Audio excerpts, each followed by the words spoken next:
제가 처음으로 교회학교 교사를 했었던 때가 1993년이었더랬습니다. 당시에 초등학교 2학년 유년부 아이들을 담당을 했었었는데요. 초등학교 2학년 유년부 아이들을 담임하면서 그때 유년부가 2학년이 한 3개 반 정도 됐었던 걸로 기억하는데요. 2학년 한 반을 담임을 하면서 겸하여 섬겼던 것이 하나가 더 있습니다. 유년부 안에서 유년부. 혹시 그게 뭔지 여러분 상상이 되십니까?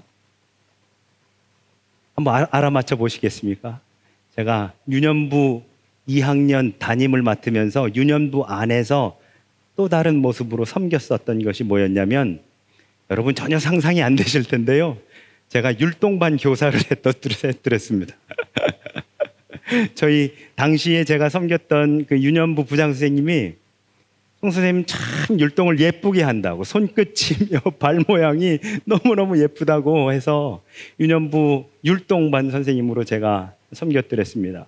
여러분 지금은 영상이라든지 미디어가 너무 발달해서 교회학교, 여름성경학교라든지 이렇게 교사 강습회를 가면 미디어를 아예 USB에다가 담아가지고 아예 팝니다. 그러면 그냥 영상을 보여주면 되거든요. 그렇기 때문에 교회 규모가 작아서 율동반을 담당할 수 있는 선생님이 없더라도 아이들한테 그걸 틀어서 보여주면 다 같이 할 수 있게끔 그렇게 잘 되어 있어요. 그런데 그때만 하더라도 강습회, 찬양 율동 강습회가 있다면 거기로 쫓아가서 거기에서 배우는데, 영상을 제공해 주는 것이 아니기 때문에 라이브로 그 강사 목사님이나 아니면 다른 간사님이 하시면 그 악보 밑에다가 자기만 알아볼 수 있는 동작들을 손으로 써서 교회로 가지고 와 함께 갔었던 선생님과 함께 그것을 맞춰보면서 이건 이렇게 하고 저건 저렇게 하고, 이거는 우리 교회 조금 안 맞으니까 이건 이렇게 좀 바꿔보자라고 해가면서 서로 했었던 기억이 있습니다. 믿으실지 모르겠지만 제가 소시적에 물찬 제비였거든요.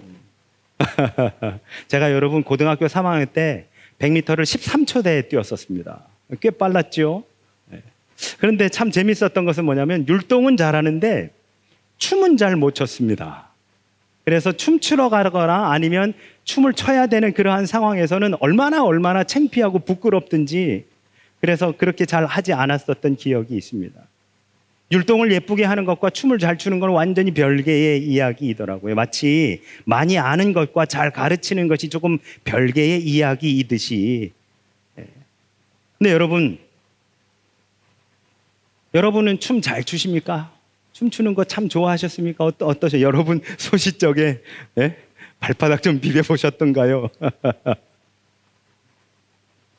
여러분 춤을 잘 추고 못 추고를 떠나서 여러분 그럼 춤이라고 하는 것은 언제 추게 되는 걸까요? 슬프고 마음이 힘들 때 춤추는 사람은 아무도 없습니다. 다 기쁘고 즐겁고 감사하고 행복할 때 춤을 추지요. 그래서 어깨춤이 절로난다라고 하는 우리나라 말이 있습니다. 그러면 여러분 바로 그러할 때, 그렇게 기쁘고 즐겁고 행복하고 감사할 때 춤을 추게 된다면, 혼자 추지 않고 누구와 함께 추긴다고 한다면, 여러분 지금 한번 머리에 한번 떠올려 보십시오. 내가 만약에 춤을 춘다면 누구와 같이 춤을 출까? 아마 모르긴 몰라도 가장 친밀한 사람, 가장 사랑하고 좋아하는 사람, 그 내가 기쁘고 즐겁고 감사하고 행복한 그 소식을 함께 기뻐할 사람과 아마 그 춤을 같이 추지 않을까라고 생각해 봅니다. 오늘은 우리 대림절 둘째 주를 맞아서 마가복음의 말씀으로 예수님과 함께 춤을 이라는 제목으로 함께 말씀을 좀 나눠보고자 합니다. 여러분 우리 잘 알고 있다시피 이 마가복음은 복음서 중에 제일 먼저 쓰여진 복음서입니다. 복음서 중에 제일 먼저 쓰여졌다라고 하는 것은 그냥 가장 먼저 기록된, 시대적으로 시간적으로 기록된 연대가 가장 앞섰다는 것만을 의미하는 게 아닙니다. 뭐냐? 시간적 의미로만 보는 것이 아니라 마가복음에 기록된 사건들, 예수님의 행적들, 그리고 그것들을 표현하는 기술 방법과 심지어는 단어까지도 가장 먼저 마가복음에 기록되었다라고 하는 것으로 이해할 수 있는 겁니다. 입에서 입으로 구전된다면 그 표현을, 그 단어를 누가 제일 먼저 썼는지 모르지만 이것이 기록으로 남았을 때 아, 마가복음에서 가장 먼저 이런 표현을 썼구나라고 하는 것을 우리가 알 수 있게 되는 것이죠. 그런데 제가 이 말씀을 드리는 이유는 뭐냐면 여러분 이 마가복음 1장이 너무너무 중요한 장인데요. 왜냐하면 마가복음 1장은 이렇게 시작합니다. 하나님의 아들 예수 그리스도의 복음의 시작이라. 여러분 이 말씀을 읽으면서 우리는 아무런 거리낌이 없습니다. 이 말씀에 대해서 우리는 그 누구 하나 의심하는 사람이 없습니다. 최소 여기 있는 우리들만은요. 그런데 이 마가복음이 쓰여진 당시였었던 주후 65년에서 70년 사이에는 예수가 메시아고 예수가 그리스도고 그리고 여호와 하나님이 그 그리스도를 보내셨다라고 하는 선포와 메시지는 굉장히 많았었던 것 같습니다. 그런데 바로 그 메시아, 여호와 하나님이 보내셨다는 바로 그 구세주와 하나님과의 관계성에 대해서는 그 누구도 뭐라고 이해하지 못하고 있었었는데 마가가 아주 당당하고 혁신적으로 뭐라고 선언하느냐?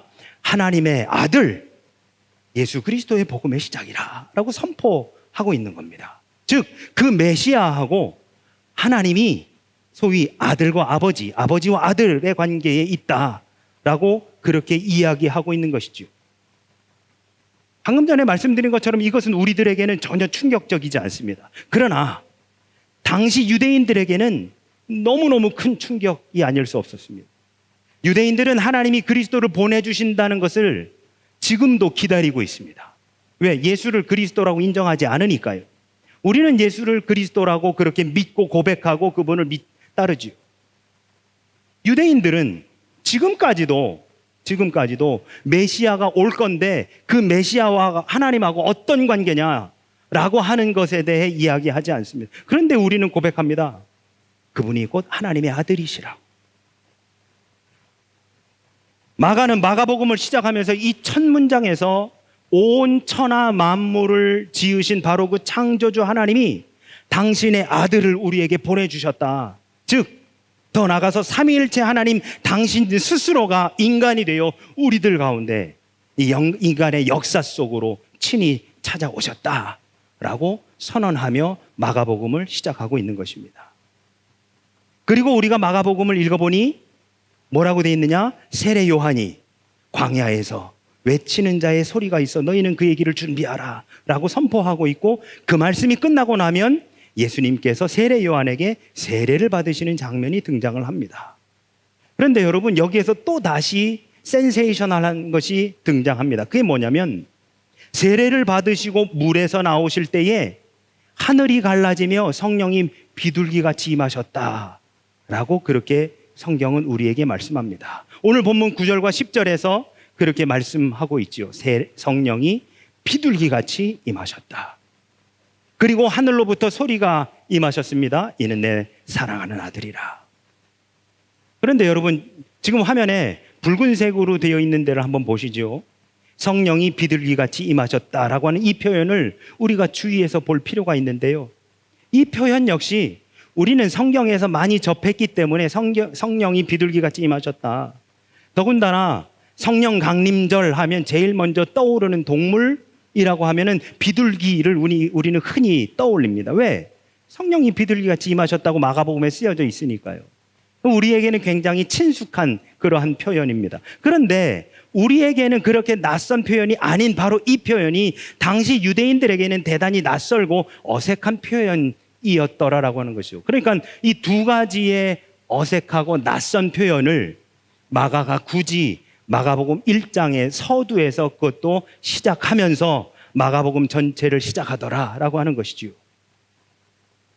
그러면 도대체 왜 이 낯설고 어색한 표현, 그래서 유대인들이 읽으면서 공감도 할 수 없고 이해도 할 수 없는 왜 이 표현들을 해가면서 굳이 마가복음을 마가가 기록해 나아갔을까? 창세기 1장으로 되돌아가 보고자 합니다. 창세기 1장 1절은 우리가 너무 잘 아는 것처럼 In the beginning, 태초에 하나님이 천지를 창조하시니라 라고 하며 창세기를 시작합니다. 그리고 2절에서 이런 표현이 나오는데요. 하나님의 영은 수면 위에 운행하시니라. 여러분 여기에서 영이라고 쓰여진 단어는 히브리어로 루아흐라고 하는 말입니다. 그런데 이 루아흐라고 하는 말을 명사로 번역하면 영이라고 하는 말인데, 이것이 동사로 번역이 되면 어떤 뜻이냐? 훨훨 날다라고 하는 뜻이 됩니다. 이 루아흐라고 하는 말이. 그래서 탈구을 쓴 유대 랍비들은 이 장면을 생생하게 묘사하기 위해 이렇게 번역합니다. 땅이 혼돈하고 공허하며 흑암이 깊은 위에 있고 하나님의 영은 비둘기처럼 수면 위로 훨훨 날아다니시니라. 하나님이 이르시되 빛이 있으라 하시니 라고 말입니다. 그러므로 태초에 천지를 창조하신 하나님의 삼위일체가 창세기 1장에서 나오지요. 창조주 하나님, 그리고 말씀이신 예수님, 그리고 루아흐 하나님의 영이 운행하셨다라고 하는 삼위일체 하나님이 창세기 1장에서 그 천지 창조의 사역 가운데 등장하십니다. 마찬가지 예수님께서 세례를 받으시는 이 마가복음 1장의 말씀을 시작하며 마가는 누구를 등장시키느냐? 하나님을 등장시키고 세례 받으시는 예수님, 그리고 성령이 비둘기같이 임하셨다라고 하는 이 삼위일체 하나님을 또다시 등장시킵니다. 그리고 아버지가 이렇게 말씀하십니다. 11절에 하늘로부터 소리가 나기를 너는 내 사랑하는 아들이라 내가 너를 기뻐하노라. 그리고 아들은 세례를 받았으며 성령은 비둘기같이 훨훨 날아다닙니다. 마가는 창세기에 나와 있는 첫 창조의 사역, 여기에 삼위일체 하나님께서 이 천지 창조 사역을 행하셨었던, 이 귀한 역사를 행하셨었던 것처럼 진정한 왕의 왕이 오심, 바로 그 사건을 또한 삼위일체 하나님의 하나의 프로젝트였음을 마가복음 1장을 통해서 우리에게 보여주는 것이다 라고 이해할 수 있습니다. 이를 종합해 보면 창세기에 나와 있는 창조사역, 창조주 하나님과 말씀이신 예수님, 그리고 루아흐 하나님의 영, 이 창조사역과 더불어서 성자 예수님이 세례를 받으실 때 성령께서 비둘기같이 임하신 이 두 가지의 사역은 동일한 창조사역이다 라고 그렇게 볼 수 있는 것이지요. 전자인 창세기에 나오는, 구약의 창세기에 나오는 창조사역은 천지창조의 사역, 무에서 유를 창조하는 사역이었다고 한다면 마가복음에서의 창조사역은 똑같은 창조사역이지만 이것은 어떤 창조사역이냐? 구원 창조사역이다 라고 하는 것입니다. Recreation, 재창조로서의 사역, 바로 그것이 구원사역이다 라고 하는 것이죠. 그러면서 예수님을 소개하는 바로 1장 1절에서 하나님의 아들 예수 그리스도의 복음의 시작이라 라고 마가가 그렇게 선언하고 시작하는 겁니다. 이것을 바탕으로 쓰여진 마태복음 1장 1절에서는 하나님의 아들 예수 그리스도의 세계라 라면서 마태복음 1장 1절을 열어가고 있는 것을 보게 됩니다. 여러분, 결국 구약의 천지창조와 마가복음에서의 예수님의 세례 장면에서 이러한 표현은 창조와 구속이, 창조와 구원 모두가 다 하나님의, 삼위일체 하나님의 이 거룩하신 이 프로젝트였음을, 그리고 하나님의 작품이라는 것을 우리에게 보여주는 것입니다. 그리고 그러한 하나님의 이 루아흐 운행하심, 훨훨 날아다니심 가운데에 창조와 구속이 함께 이루어졌다라고 하는 것을 우리에게 보여주는 것이 바로 창세기 1장이고, 그것에 대해 마가복음 1장에서 마가가 그렇게 기록하고 있었다라고 하는 것이죠. 복음서의 가장 첫 시작되어지는 마가복음에서, 구약 성경에서 첫 시작되어지는 창세기에서는 창조 사역을 말씀하셨다면 복음서가 첫 시작되어지는 마가복음에서는 바로 구원 창조, 구속사의 시작임을 우리에게 보여주시는 것이다 라고 하는 말씀이 되어집니다. 기독교 사상가이자 극작가인 C.S. 루이스는 그의 책 순전한 기독교에서 이런 말을 했습니다. 기독교의 하나님은 정적인 분이 아니다. 역동적이고 활기찬 이시다. 마치 드라마와도 같다. 불경한 표현이라고 말할지 모르겠지만 하나님은 춤과도 같은 분이다 라고 그렇게 이야기합니다. 저는 신학교 1학년 때 이 책을 읽으면서 무슨 말인지는 잘 이해가 되지 않았었습니다만 제 기억에 남았던 것이 있었습니다. 그게 뭐냐면, 왜 C.S. 루이스는 굳이 춤이라고 하는 표현을 사용했을까라고 하는 것이죠. 왜 굳이 춤이라고 하는 표현을 들어 하나님을 표현했을까? 왜 하나님의 루아흐를 왜 그렇게 표현했을까? 그런데 여러분, 이렇게 한번 생각해 보시죠. 자기중심적인 사람은 역동적일 수 없습니다. 자기중심적인 사람은 대단히 정적일 수밖에 없습니다. 왜? 자기중심적인 사람은 자기가 중심에 있고 주변의 인물들이 자기 주위를 돕니다. 뭐처럼요? 마치 천동설처럼요. 옛날 고대인들이 지구는 가만히 있고 하늘이 돈다라고 하는 천동설을 이야기했을 때 지구는 가만히 있습니다. 뭐라고요? 정적인 거예요. 지구는 가만히 있고 다른 모든 우주 만물들이 도는 겁니다. 이것을 뭐라고요? 자기중심적이라고 해석하는 거죠. 그렇다면 여러분 이렇게 한번 생각해 보시죠. 자기중심적이지 않은 사람들이요. 그 사람들은 역동적입니다. 누군가의 주위를 돌고 그렇게 하지요. 그런데 자기중심적인 사람들을, 물론 여러분 자기중심적인 사람들도 누군가를 도와주기도 합니다. 베풀기도 하고 남을 돕고 친구를 사귀고 사랑에 빠지기도 합니다. 그런데 문제는 자기중심적인 사람이 누군가를 도와주고 누군가를 사귀고 그 누군가의 사랑에 빠지는 것은 그 사람을 위한 것이 아니라 자기 자신의 만족을 위한 것이죠. 심지어 그는 가난한 사람에게 베풀기도 합니다. 하지만 어디까지나 시간이나 돈이 여유가 있을 때만 베풀고 그렇지 않을 때는 베풀지 않습니다. 자기중심이니까, 내가 먼저니까요. 남들의 유익보다는 그것을 함으로 인해서 나에게 주어지는 뿌듯함과 보람이 먼저이기 때문에 나에게 여유가 있으면 도와주고 여유가 없으면 돕지 않습니다. 이것을 아까 표현한 것에 의하면 역동적이지 않습니다. 자기중심적인 사람은. 그러나 자기중심적이지 않은 사람은 역동적일 수밖에 없습니다. 삼위일체 하나님은 이기적이지 않으십니다. 아버지와 아들과 성령은 이기주의, 자기중심주의와 거리가 멉니다. 이 세 위격은 본질은 서로 동일하지만 어떤 본질을 가지고 있느냐? 서로에게 자신을 내어주시는 그 사랑이라고 하는 본질을 가지고 계십니다. 이 사랑이라는 본질을 가지고 이 삼위가 하나의 위격으로서 함께 일하시는 것을 우리는 삼위일체 하나님, 성부, 성자, 성령이라 그렇게 이야기하는 것이지요. 삼위일체의 어떤 위격도 상대에게 자신의 주의를 도우려고 요구하지 않습니다. 여러분, 예수님이 우리더러 당신의 주의를 도우려고 하시던가요? 하나님이 우리더러 당신의 주의를 빙빙 도르라고 하시던가요? 성령께서 그렇게 하시던가요? 성령이 우리 가운데 찾아와 주셨지요. 창조주 하나님께서 에덴 동산을 지으시고 인간들과 함께 해 주셨지요.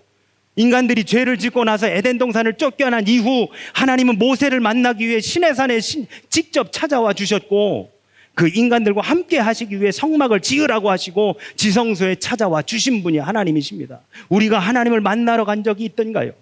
우리가 예수님을 찾으러 갔던 적이 있던가요? 예수님이 우리를 찾아와 주셨지요. 예수님은 우리에게 역동적이신 분이십니다. 성령님은 우리에게 자기중심적인 모습을 보여주지 않으십니다. 이 삼위의 하나님께서 함께 일하시기 위해서는 어떤 것이 필요하냐? 서로 역동적이기에 서로가 서로에게 부대낌이 있거나 다침이 있거나 혹은 부딪힘이 있어서는 안 돼서 이 다이나믹 속에는 무엇이 필요하냐? 조화가 필요한 것입니다. 이 조화를, 이 다이나믹한, 이 역동성 안의 조화를 C.S. 루이스는 뭐라고 표현한 것이냐? 춤이라고 그렇게 표현한 것이지요. 춤을 추며 나의 파트너의 발을 밟지 않는다거나 그와 스텝을 함께 맞춘다거나 같이 턴을 돈다거나 하는 이 모든 조화 속에서 이루어져야 하는 것이 바로 이 다이나믹함 속의 조화, 그것이 바로 춤이더라 라고 하는 것입니다. 그러므로 예수님과 함께 춤을 춘다는 것은 하나님의 창조의 질서 가운데 거하는 것을 의미하는 것이며 예수 그리스도의 구원의 은혜 가운데에 거하는 것을 상징하는 것입니다. 여러분, 이렇게 한번 여쭤볼까요? 여러분, 예수님과 함께 춤추고 계십니까? 아니면 그저 어딘가에 하나님이 계시겠지라고 그냥 막연하게 믿기만 하고 계십니까? 지금 예수님과 함께 춤추고 계십니까? 아니면 가끔 힘들 때만 주님 도와주십시오라고 그렇게 기도하고 계십니까? 지금 예수님과 춤추고 계십니까? 아니면 내 주위를 돌아줄 누군가를 지금도 찾고 계시고 하나님, 예수님, 내 주위를 돌아주십시오라고 그렇게 요청하고 계십니까? 우리는 무엇보다도 하나님의 춤 안으로 들어가야 합니다. 하나님이 주시는 그 루아흐, 그 춤 안으로 우리도 들어가야 합니다. 그것이 바로 우리의 삶의 목적이며 우리가 창조된 이유입니다. 그런데 우리가 놓치지 말아야 할 것이 있습니다. 오늘 다시 마가복음으로 돌아가 볼까요? 오늘 우리가 함께 읽진 않았지만 12절과 13절은 세례를 받으신 후 예수님께서 사단에게 시험을 받으시는 것을 보여줍니다. 이 마가복음 1장 12절과 13절과의 병행 구절인 마태복음 4장의 말씀을 보면 40일을 금식하신 예수님께 사단이 찾아와 세 가지를 시험합니다. 첫 번째, 이 돌들이 떡덩이가 되게 해봐라. 두 번째, 성전 꼭대기에서 뛰어내려봐라. 세 번째, 내게 엎드려 경배하면 이 모든 것을 다 너에게 주겠노라. 예수님은 이러한 사단의 유혹을 이겨내셨습니다. 그리고 결국 예수님은 나무에 대한 하나님의 말씀에 순종하셨습니다. 마가복음 14장 36절, 이 잔을 내게서 지나가게 해 주시옵소서. 그렇게 기도했지만 예수님은 결국 그 십자가를 지셨습니다. 여러분, 최초의 사람은 나무에 대한 하나님의 말씀에 순종하지 않아 결국 에덴 동산에서 쫓겨나게 되었지만, 예수님은 그 나무에 대한 하나님의 말씀에 순종하시어 결국 우리 인간들에게 하나님의 춤 안으로 들어갈 수 있는 길을 열어 주시게 된 것이지요. 여러분, 가끔 너무 힘들고 지치고 하실 때 여행 다녀오시지요? 물론 여행 다녀오면 참 좋지요. 쉼이 됩니다. 그런데 여러분, 왜 그런지 아십니까? 왜 여행 다녀오면 쉼이 되는지 아십니까? 첫 번째, 시간에 얽매이지 않기 때문에 그렇습니다. 내가 자고 싶을 때 자고, 일어나고 싶을 때 일어나고, 밥 먹고 싶을 때 밥 먹고, 시간을 내 마음대로 쓸 수 있기 때문에 그렇습니다. 둘째로요, 물론 풍족하진 않더라도 돈을 좀 쓸 수 있어서 좋습니다. 일상생활 속에서는 이것 때문에 못 쓰고 저것 때문에 구입하지 못하고 하다가 여행 가면 그것에서 조금 자유롭습니다. 그래서 어느 정도 한도 내에서는 그래도 돈을 쓰다가 옵니다. 그러니 얼마나 좋습니까? 다녀오면 쉼이 되었다고 하지요. 좋아서 콧노래가 나오고 어깨춤도 절로 나옵니다. 그런데 여러분, 그렇게 여행을 다녀와서 누린 그 쉼이 얼마나 지속될 거라고 생각되십니까? 하루? 이틀? 한 열흘 갈까요? 한 달 못 가는 것 같은데요. 저도 몇 번 여행을 경험했었습니다만 오히려 여행 갔다 집에 오면 피곤해가지고 여행에 가서 그 즐거움, 그 쉼을 누린 건 전혀 기억에 남지 않는 경우도 많았습니다. 그냥 사진 속에서 아련한 추억으로 그때 그렇게 거기 다녀왔지라고 하는 것 정도였지요. 그러나 우리 하나님 안에서 춤추는 것은, 예수님과 함께 추는 춤은 오늘을 기쁨으로 승화시켜 줍니다. 오늘 이 힘들고 어려운 우리네 삶을 기쁨으로 승화시켜 주는 것이 바로 하나님과 안에서 예수님과 함께 춤추는 것 아닐까요? 그리고 다가올 미래를 두려움과 불안이 아니라 기대하게 해주시는 것이 바로 예수님과 함께 춤추는 것이 아닐까요? 중요한 것 한 가지, 하나님 안에서 춤을 추고자 한다면, 예수님과 함께 춤추고자 한다면 그 나무에 대한 하나님의 말씀에 순종하셨던 예수님처럼 우리도 우리에게 주신 하나님의 말씀에 순종해야 된다라고 하는 사실입니다. 나무에 대해 아담과 하와는 순종하지 않았기에 결국 하나님 안에서 춤추지 못하고 에덴 동산에서 쫓겨난 반면에, 오늘 본문에서 예수님은 우리를 그 춤으로 초대해 주시고자 그 나무에 순종하는 그 치열한 전투로 한복판에 당신 내어 주십니다. 사랑하는 우리 영광의 성도 여러분, 우리 예수님은 그런 분이십니다. 우리와 함께 춤추기 원하시는 분, 하나님 안에서 함께 기쁨을 누리기 원하시는 분, 그래서 당신 스스로 그 나무 십자가를 지기 위해 그 처절한 전투 한복판으로 당신을 밀어들이시는 분, 바로 그분이 우리 예수님이십니다.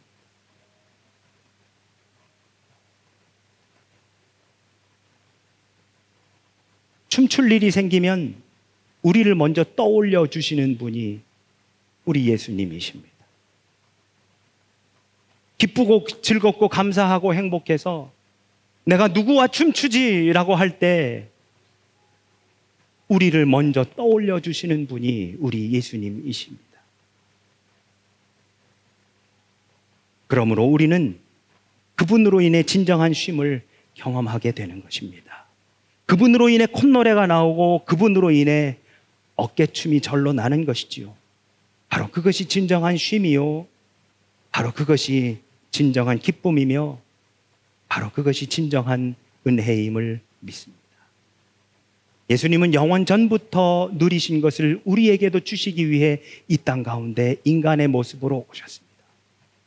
때때로 삶의 가장 치열한 전투의 한복판에서 우리가 시험당하고 상처 입고 연약해도 예수님께서 오늘 본문에서 친히 들으셨던 바로 그 말씀을 되뇌이시기를 바랍니다. 11절 말씀입니다. 너는 내가 사랑하는 아들이라. 내가 너를 기뻐하노라. 하나님이 우리에게 말씀해 주십니다. 너는 내 사랑하는 아들이라. 내가 너를 기뻐하노라. 너는 내 사랑하는 아들이라. 내가 너를 기뻐하노라. 너는 내 사랑하는 아들이라. 내가 너를 기뻐하리라. 우리에게 말씀하시는 바로 그 하나님의 음성에 함께 그 안에서 예수님과 함께 춤추며 주의 영광 돌리시는 저와 우리 모두가 되시기를 예수님의 이름으로 축원합니다. 아멘.